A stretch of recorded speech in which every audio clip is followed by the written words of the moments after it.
Good afternoon, everyone. How is everybody? I hope everybody's doing this the last Sunday of the month of June. Wow, time is flying fast. Okay, and I can remember na May 10 pala nato nag-arrive me last month. Now it's already the last week or weekend of the month of June. And now I can see that I'm getting older. Are you getting older? Or not? Or getting younger? We praise the Lord, we can continue our study this afternoon on the book of Philippians. Every Sunday evening service, we will open our Bibles to that book. And we are on this theme of the book of Philippians, learning Christ's joy in abundance. Learning Christ's joy in abundance. Let us have a little review on what we discussed last time when we were here.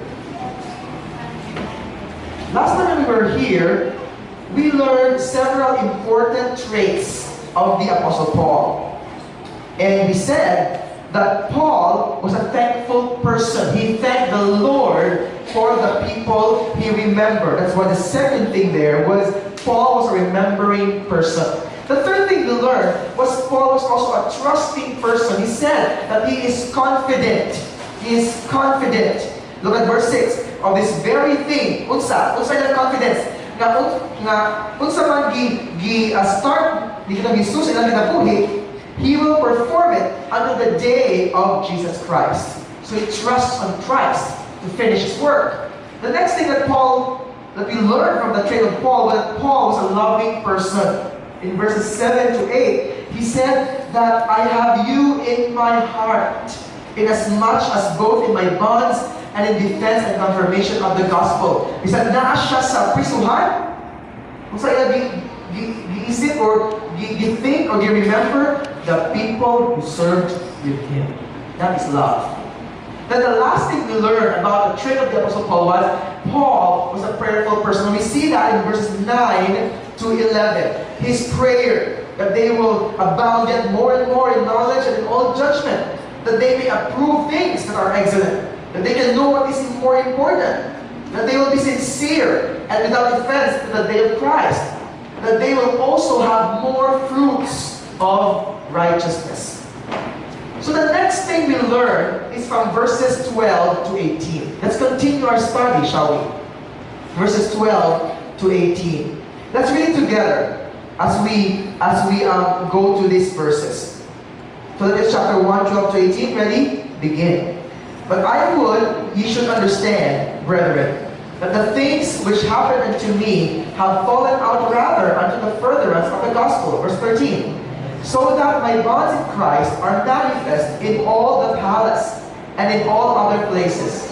And many of the brethren in the Lord, waxing confident by my bonds, are much more bold to speak the word without fear. Some indeed preach Christ, even of envy and strife, and some also of goodwill. The one preached Christ of contention, not sincerely supposing to an affliction my bonds, but the other of love, knowing that I am sent for the defense of the gospel. For then, notwithstanding, every way, whether in pretense or in truth, Christ is preached, and I therein do rejoice, yea, and will rejoice. Now, if you read that passage, imo jud mailhan, the love in the Lord. Now, ang topic in passage is that Paul was trying to bring their attention to his current situation. What's about current situation of Paul? He was in prison. He was in prison. So, they already know this. But Paul would like to emphasize several things on what happened to him. There are a few things that we will learn about Paul. But the title of our message this evening is Choose Joy. Okay, dili siya more pray ka kung kinsa imong ibiyabon ha, si Grace o si Faith o si Joy. Mao dahil tubag sa imong pagtana. Sa Ginoo, Lord, kinsa ba si Faith, si Grace, si Joy? Oy, choose joy. Dili.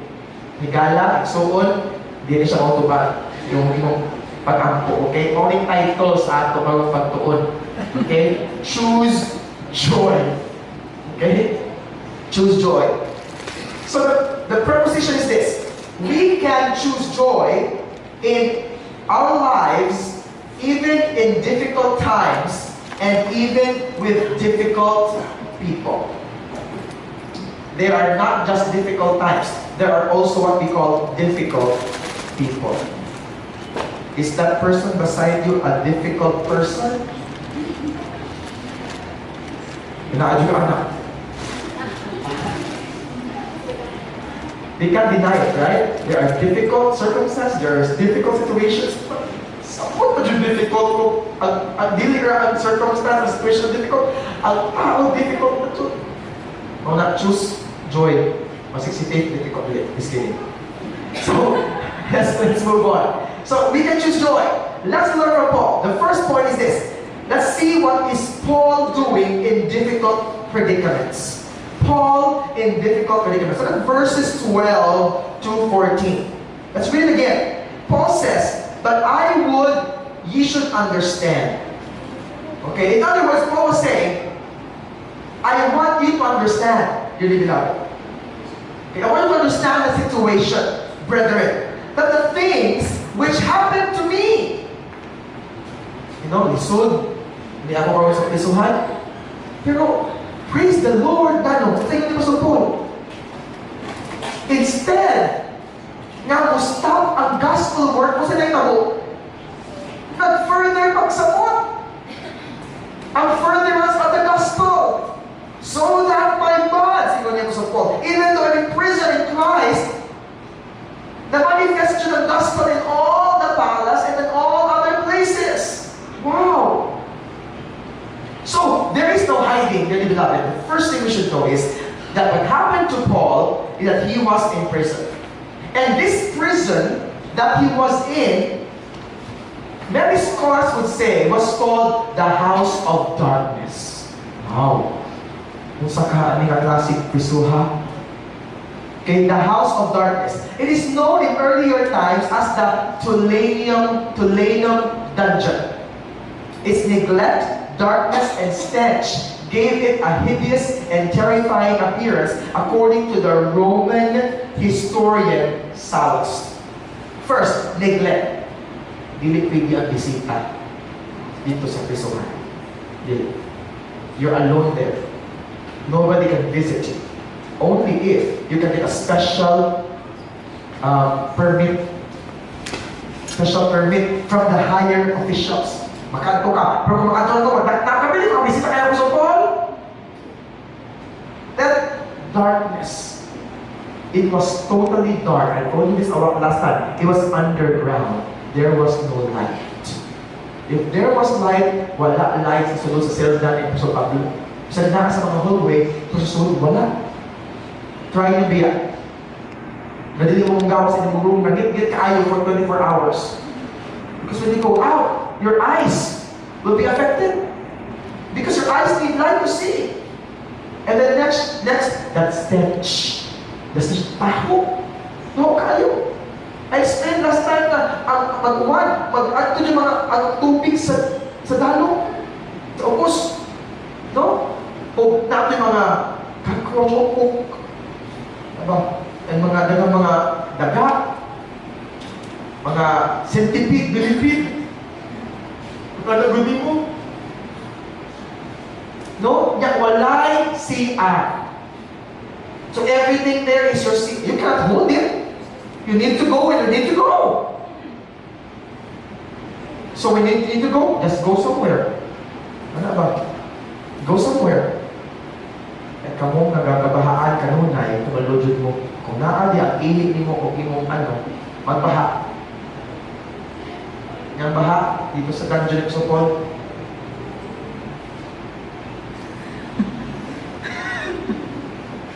And I floating submarine. Can you imagine? This was the house of darkness. This was where Apostle Paul was in prison. So much for a person who did not commit any crime. He was innocent of any crime. His only crime was that he preached the gospel of Christ. His only crime was that he stood for the truth. His only crime was that he obeyed Christ. He was innocent. But even in this situation, look what Paul said. Again, he said, brethren, I want you to understand. Don't pity me. Don't pity me. I know God has a purpose. But I want, first of all, not further ang gospel. Not further ang gospel. I look at the word furtherance of the, if you look at these four words, it's actually just one word in Greek. Furtherance of the gospel. It means to drive forward. To drive forward. To advance. To progress. Many people think, oh, Pastor Pablo na piso na, usap na nila ito, no? So nag-happy. Are we going to continue or not? What will happen to our ministry? But Apostle Paul said, I'm so amazed. Wala, no. You move forward. That's the furtherance of the gospel in times of predicament. In times of difficult situations, in times when those storms come, God has a plan. God has a purpose. It's always for His glory. So let's see, how did the gospel progress? How did the gospel progress in this situation? Verse 13. And go to the Apostle Pablo, so that my bonds in Christ are manifest in all the palace and in all other places. The first thing we realize here are the Roman Praetorian Guards. The Roman Praetorian Guards. These are the people that the Apostle Paul is mentioning here. Bonds in Christ are manifest in all the palace. Who are these Roman Praetorian Guards? The Roman Praetorian Guards are in numbers like 10,000 to 16,000 men. These are elite troops. We're FBI sa US, we're Navy SEALs. They are like that. They are Caesar's own personal bodyguards. They are really well trained in sword fighting, in going to the desert or to the marshland or to the mountainous areas. They're only strong, but they're also brilliant. Dili ka nakasuwag kung strong ka. Naman ka. Dapat strong ka o brilliant. And they're also specialized. They have a special skill. Everyone that they possess a special skill, and they're very courageous young men. And we are told that they served in the palace, in Caesar's palace, for 12 years, protecting Caesar with their life. They are willing to die for Caesar. Wala ilang tumong Diyos yung kinabuhi. To die, to protect Caesar. And also, to guard. To guard who? VIP prisoners. The Apostle Paul was a VIP prisoner. Special case kasi Apostle Paul. He's preaching Christianity, but he's a Roman citizen. Remember what Apostle Paul said when he was in prison first? Don't you know I'm a Roman citizen? Di ko makakasya, Roman citizen niya, isa. Di ko makakasya, kaya di ba na pwede? Kaya na ako Roman citizen. Na Roman citizen si Apostle Pablo, sa David pa siya, Pharisee, ang iyang lineage. And he was a very good lawyer. Wow, you cannot do that to somebody like that. So, Apostle Paul had Roman Praetorian Guards watching over him. So these Roman Praetorian Guards, after 12 years of being in the palace, they will transition, after 12 years, they will transition in other influential careers like what? Becoming generals. They will become senators. They will become ambassadors. They will become businessmen. So, as a group, they were the movers and shakers of the future. They are the opinion leaders. They are the kingmakers of the next generation. The elite group. The Roman Praetorian Guards. They were a powerful and strategic group of young men. If you want to change the Roman Empire, if you want to impact the Roman Empire, you start with them. Because if you start with them and the change of nila concept, they will carry it with them wherever they go. And they're very powerful. They're very influential. And again, I will tell you, Paul was chained to a Praetorian guard every 6 hours. Did you hear that? Paul was chained with a Praetorian guard every 6 hours. In other words, in one day, how many Praetorian guards will he meet? Ikaw, indon sa man. Pila ka buong ng Praetorian guards? Ang katanala ko, mathematics ha? Okay, 4. In a day, 4 Praetorian guards. In a week, how many Praetorian guards ang pwedeng ma-share gospel ko sa Pablo? 4 times 7. 28 guards a week. That's what the Apostle Paul said. So that my bonds in Christ are manifest in all the palace. Ano kayo kung sa Paul on the palace? Because the Praetorian guards served in the palace. And you know what? I'm imagining Apostle Paul. He was chained to the Praetorian guard. He knows every 4 hours, no? Bye. Kamusta ka? So, Pablo, kamusta ka sa banta? Oh, you're from that? Oh, that's good. You know, I'm from that also. I'm here. Oh, okay, sir. Yeah, I'm here. No, you know, Jesus Christ. 4 hours, that's my presentation. 4 hours, that's my presentation. Imagine. And then, every day, at night. That's why the Apostle Paul said there, it even reached the palace. It even reached the palace. Paul took this opportunity to share the gospel. That's what verse 13 is about. Not only manifested in all the palace, but in also verse 13, and in all other places. Ano? Ako ba? Pwede ng guards, magbiyahe na sila. They will be assigned to another VIP, or they will be going with Caesar, special occasions, mga events. And imagine, if all of these Praetorian guards are saved because the Apostle Paul shared to them the gospel. Wow! That's why kay Apostle Pablo din, do not pity me, because this predicament turned out to further the gospel. That's the right attitude. That's the right attitude. But not only the Praetorian guards, but look at verse 14. We see here the Roman Christians were also influenced. How? Look at verse 14. Are you there in your Bibles? Look at it. And many of the brethren in the Lord, waxing confident by my bonds, are much more what? Bold to speak the word without fear. Verse 14 tells us, now on hearing the imprisonment of Paul and of his prison ministry, the Christians were encouraged.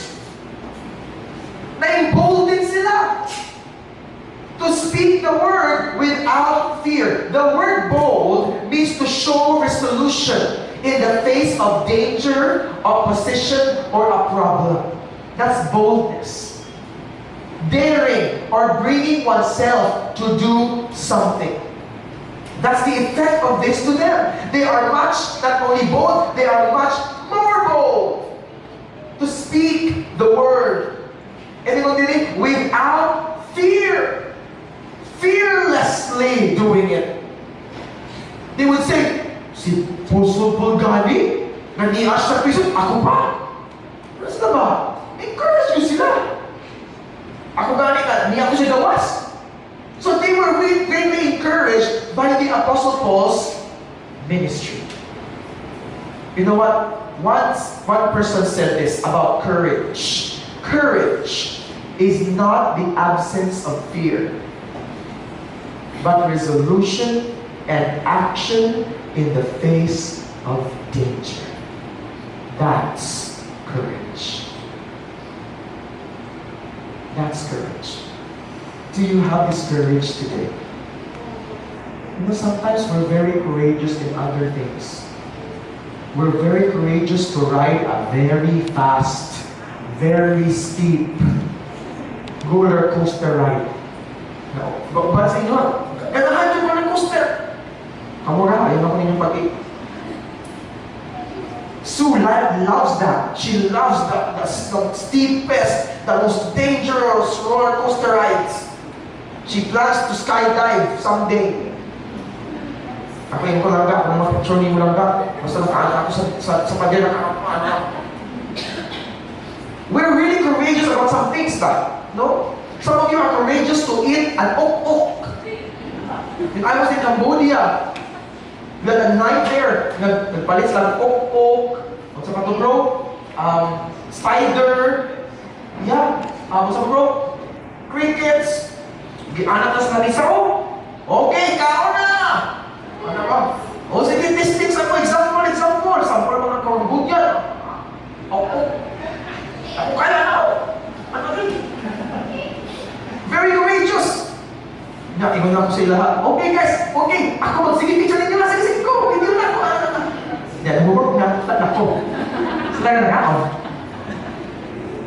Courageous. You are courageous about some things. But the question is this, courageous ka to share the gospel? Or kaplan ka, sige, ang tuwan siya nasa ako o ako siya sutian sa gospel. Pag ato niyo, bye. Wala kasulti kay. Gabi lagi mo, heartbeat, murag nag-hypertension na ka. High blood. Nagtaas na yung high blood. Taas na high blood pa. Courageous. But again, courage is not absence of fear. Sometimes we do fear. To tell you honestly, even though I'm a pastor already, I'm still scared to share the gospel sometimes.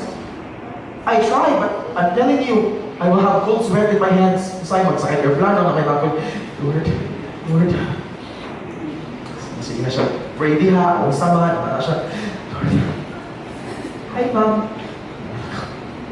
Bilay lang. Nagkasan ka naman ito. Gawin dyan ako, sigot anak. Dati aircon sa airplano, ano? Sigot doon ko. Ano? I'm scared. What will they say? Right? What will they respond with? Will they be hostile? Will they be kind to me? Will they give me another donut? Maybe not. But you know, it says here, courage is not the absence of fear. Kung magita ka, wala kay fear, dili na siya mo abot. Magbuhat sa tingnan time, dili siya mo abot. But courage is resolution. I will do this. Whether I'm scared or not, I'll do this. And then, action in the face of danger. I will do this now. Whether they like me or not. You just go.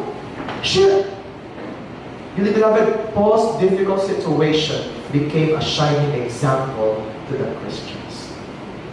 Maybe there are Christians in your community, in this church, in your workplace, that they are just waiting for an example from you. Maybe that revival you're waiting for, the answer is you. You're praying, but maybe the answer is you. When I was in Hong Kong, I never thought I will do street preaching because I never do street preaching, to be honest, in Iloilo City. I was just expecting na mag-rally sa prayer service dito sa Hong Kong, sa Sunday school, sa worship service. Pero one Sunday, pag-umat sa palud ko, imo sila, Pastor, we're going to go and distribute crack and you will do street preaching. Huh? Really? Huh? Bakit? Ano din sa, hindi ba na illegal? Kung masak pa na, Pastor, here, mabuga ka itong asa naman pitika. Ha? Huwag sa'yo na yung magsulti. Uy, dali niya ako mag-ahong ko. Basit, sakpan niya ba? Mapriso ko. Hindi na ako kauli. Hindi na ako kapakasal ni Su. Ano ba, sigot na lagi ko. Tugnaw kayo to, guys. Ano man to? Winter. Kung sigot. Sige, baktas, sa train. Ano sa train? Sige, Pastor, okay ka? Okay ka? Na, okay. Last pa na niya lang speaker, Pastor, nagkaroon tao, mga Pilipino sa Central to po, Central. Mauna siya place nga, ang mga Pilipino will gather every Sunday. It will be like Manila, it will be like naayang sa Pilipinas. Magbusog-busog niya Ilocano, Ilonggo, Chabacano, ano diya, mga taga-Leyte, taga-Samar, taga-Cebu, mga salat kayo. Cebuano. Pero hindi po kayo, makita ko, may nandiyo mong mga guguguwa. I was really scared, my heart was like, naka-white ko long sleeves na baro, makita na ko, harap na pa. I was really scared. But you know what? These ladies in church, they were just so cool. They were just so cool. They would go and visit the church, they will share the gospel there. Pastor, sige na, Pastor.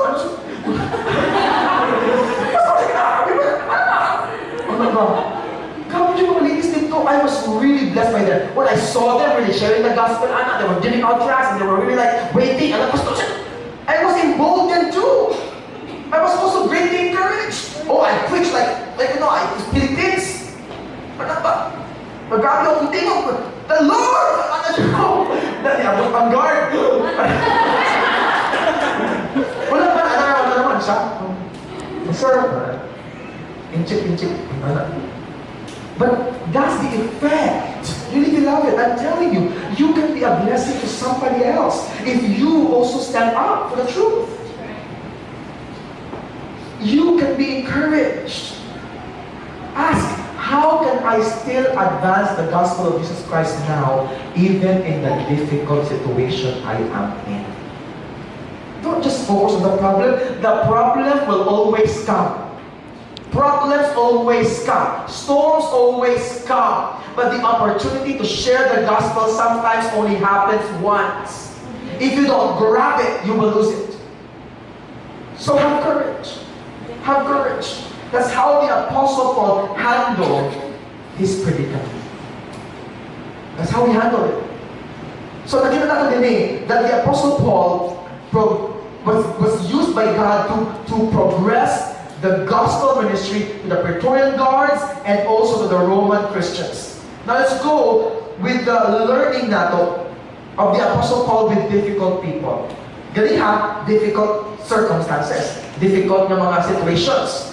Karon with difficult people. Look at verse 15 to 17. Look at your Bibles, please.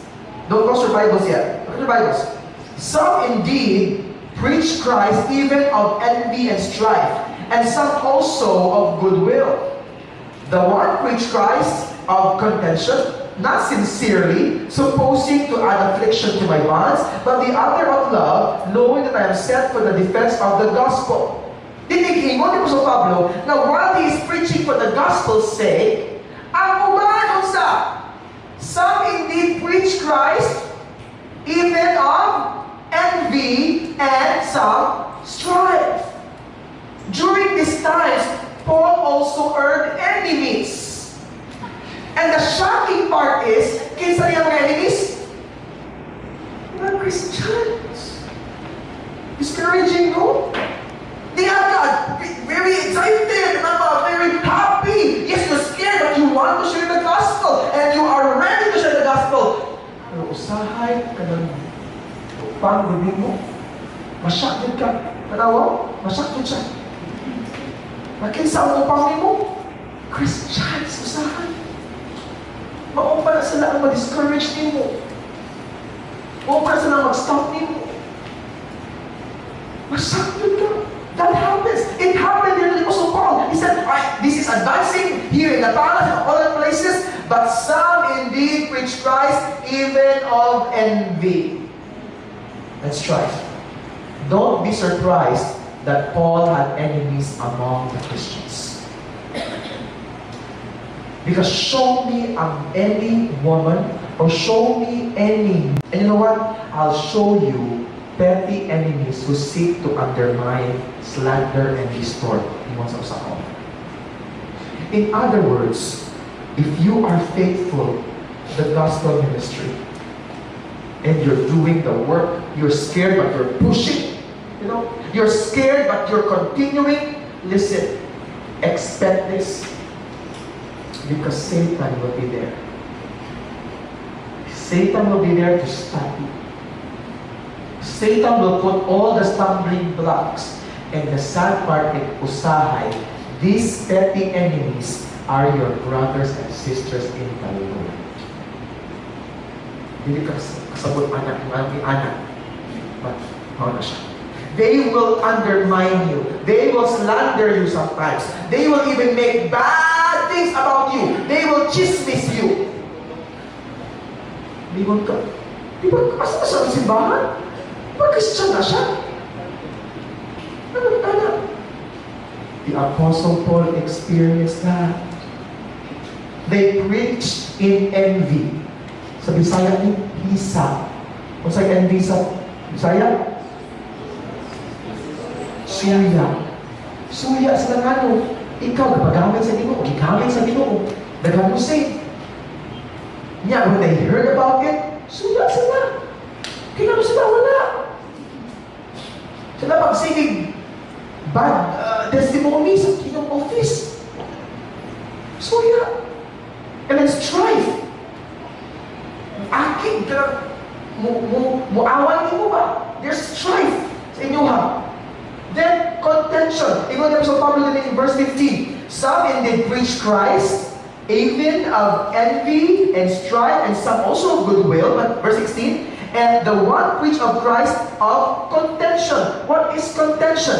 This is denoting a self-seeking pursuit of political office by unfair means.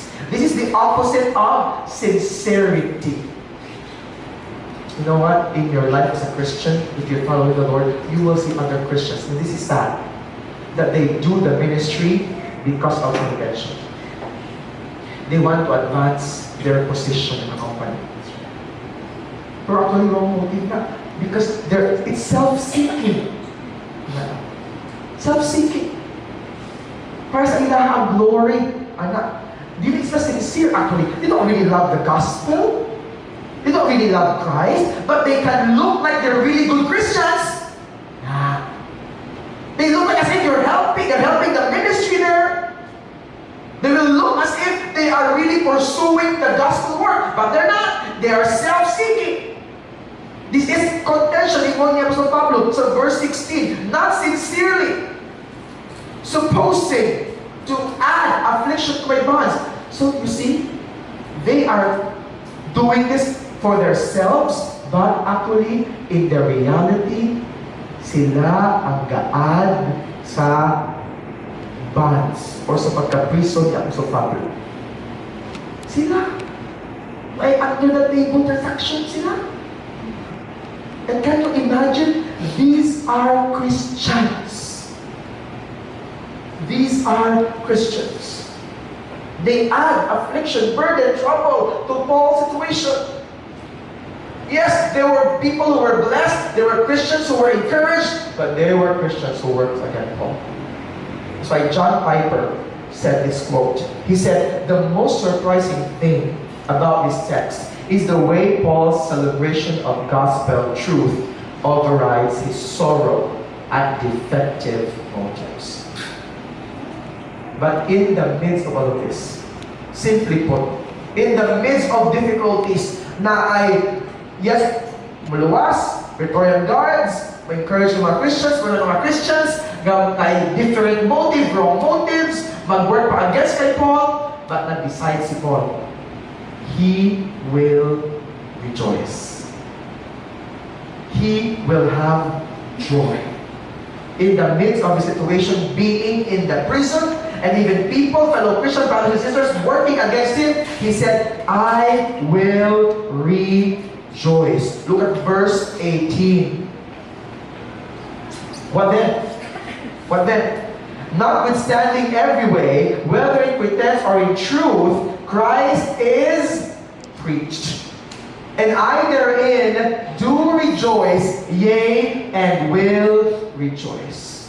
Whether in a difficult predicament or with difficult people, since the gospel of Christ is still preached, Paul chose to rejoice.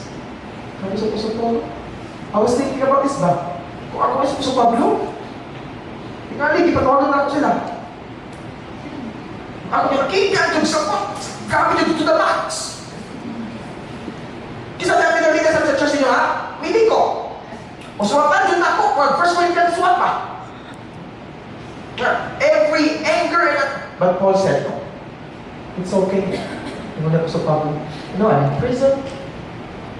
God's ministry is being furthered. Reformed hearts are being saved. Christians are being encouraged. Yes, other Christians are working against me. It's okay. As long as the gospel is preached. It tells us what is the basis of Paul's joy. Dili situations.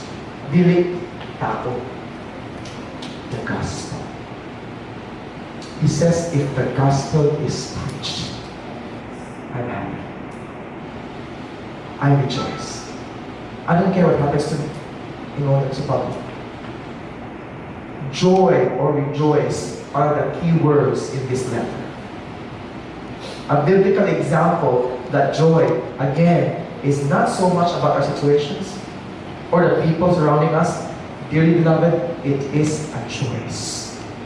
Joy is a choice. Despite our situations or the people around us, we need to remember that when we respond in anger, if you respond in worry, resentment, or magsuya punta, mag-avenge pa, mag-revenge pa, in bitterness or predicaments to people, what we are really saying is, God, you are not in control.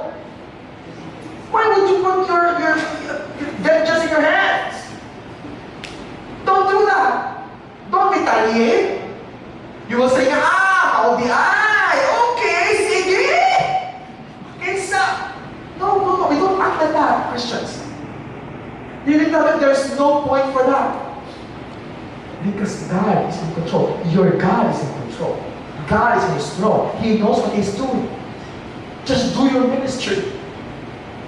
Just do your ministry.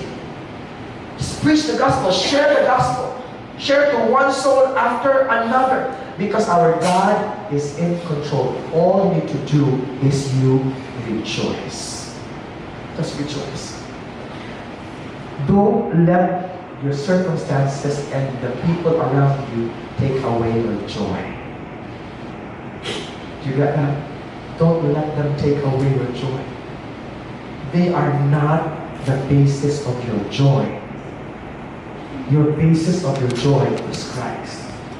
And since Christ is always here, there is always joy. So you see there, beloved, joy is a choice. Will you choose to rejoice in Christ, or will you choose to let other people be your joy? This is the point of the song, Rejoice in the Lord. I don't know if you know this song. You know this song? I want us to sing this evening as we end this message. Let's meditate. I don't know whatever your situation is tonight. I don't know. I'm looking at you. You seem to be listening to me. Gana-anak ka. Gana-anak ka. Uba sa inyo, nakulog na. But listen, sincerely, I don't know your situation. Whether you are going through difficult trials or tribulations in your life, or isudyo kind of weak road, I don't know. But listen, Apostle Paul's example, we are far better than him today. You are not in the prison house. You are not in prison, tied up in a dungeon somewhere. You are free.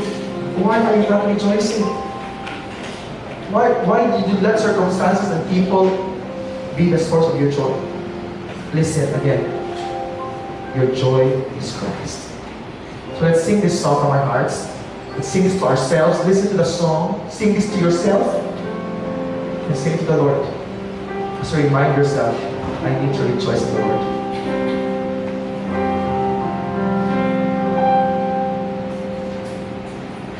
God never moves without purpose or plan. When trying His servant and molding a man, give thanks to the Lord, though your testing seems long.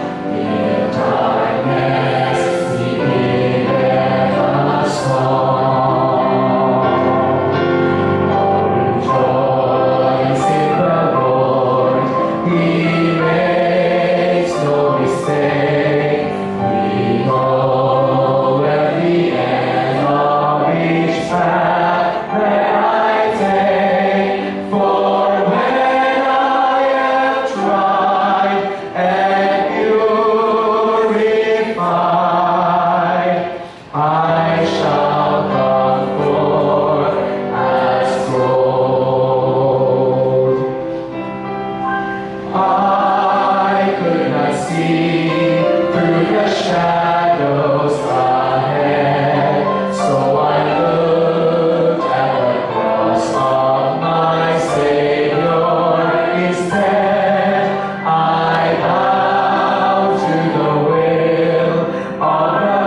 stand be first in your seats. Just in your seats.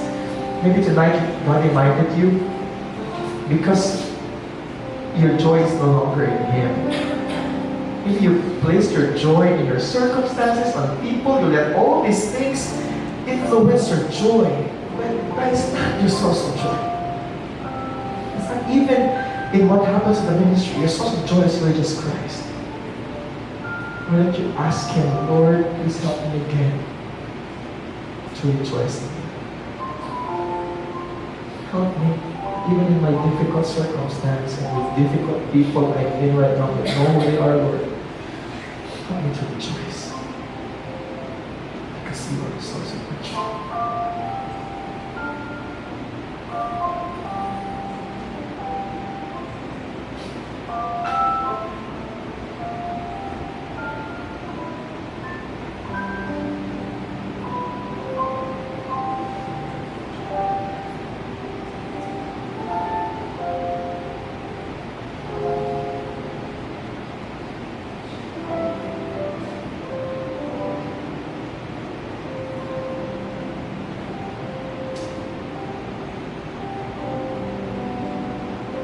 At this point, you know what? Maybe we can pray for a difficult circumstance right now, or that difficult person. Why don't we pray for that? Nagtao ba nga? Maunsa na siya test sa imong patience, nag-upang sa ministry sa Ginoo sa imong kinabuhi. Let's pray for that person tonight. Whoever that may be Satan is using that to stop you, to hinder you, to take away your joy. Pray for that person now. If your family member was persecuting, an office mate was persecuting, let's pray for that person. First, that he might be or she might be saved. Also, or if she's a Christian, that God will make a great change in his or her life. Let's pray.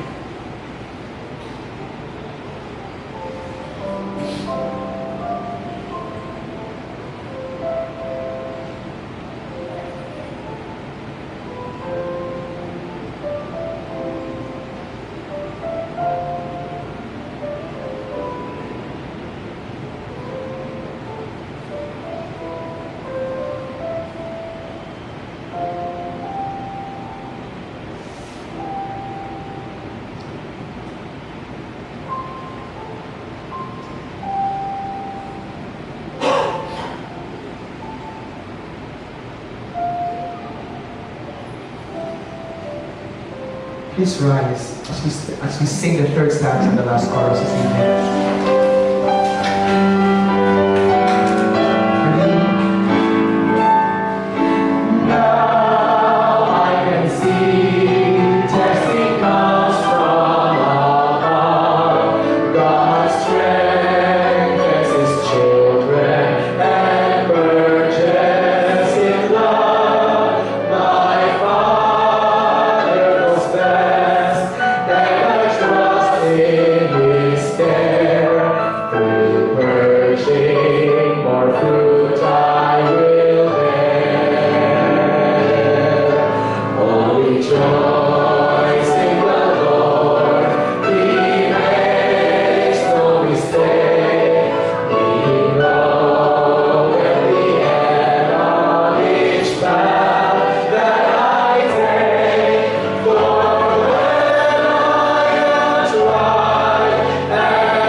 Example, Lord, is that among mga difficult circumstances, you have purposes for them. Those difficult people around us, you have a purpose for them. These problems we have, you have purposes for them. It's for us to be purged. It's for us to learn how to trust you, for us to learn to rejoice, so that at the end of this, we will come forth as gold. Thank you for this reminder for your message. Thank you for just the rebukes, for the encouragement. I pray, Lord, that you continually remind us that Jesus is the center of our joy. Let's remain standing as we sing our last hymn tonight.